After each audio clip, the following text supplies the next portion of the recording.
परराष्ट्र मंत्री एस जयशंकर यांच्यावर गंभीर आरोप करणाऱ्या राहुल गांधींवर भाजप नेते तुटून पडले। बिहारच्या बेगुसरायचे भाजप खासदार गिरिराज सिंग, आसामचे मंत्री अशोक सिंघल आणि भाजप आयटी सेलचे अध्यक्ष अमित मालवीय यांनी राहुल गांधींवर ट्वीट करत बोचरी टीका केली। राहुल गांधी म्हणजे चीनमध्ये बनलेलं पाकिस्तानी मिसाईल आहे अशी टीका गिरिराज सिंग यांनी केली। तर पाकिस्तानचा सर्वोच्च नागरी सन्मान निशाने पाकिस्तान लवकरच राहुल गांधींना मिळणार आहे असं ट्वीट मालवीय यांनी केलं। तर राहुल गांधी हे पाकिस्तानची भाषा बोलतात अशी बोचरी टीका आसामचे मंत्री अशोक सिंघल यांनी केली आहे।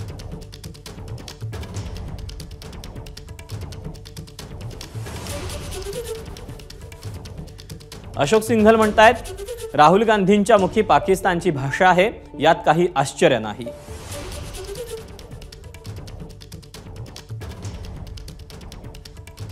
आसामचे मंत्री आहेत अशोक सिंघल यांनी राहुल गांधींविषयी वादग्रस्त पोस्ट केली आहे। त्यांनी अजून पंतप्रधानांचं ऑपरेशन सिंदूरबाबत एकदाही अभिनंदन केलेलं नाही। उलट भारताची किती विमानं पाडली हाच प्रश्न ते सातत्यानं विचारत आहेत।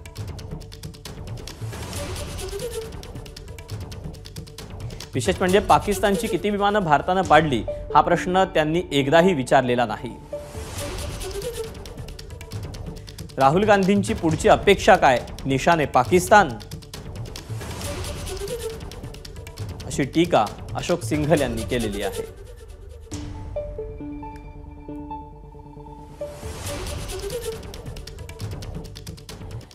निशाने पाकिस्तान खरं तर लालकृष्ण अडवाणी आणि लाहोरला बिर्याणी खाऊन आलेल्या नेत्यांना मिळालं पाहिजे असं प्रत्युत्तर काँग्रेस प्रवक्ते पवन खेरा यांनी दिलं।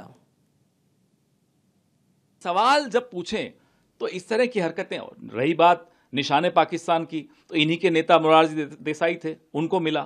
और तो किसी को इस देश में निशाने पाकिस्तान किसी नेता को नहीं मिला। उनको निशाने पाकिस्तान क्यों मिला?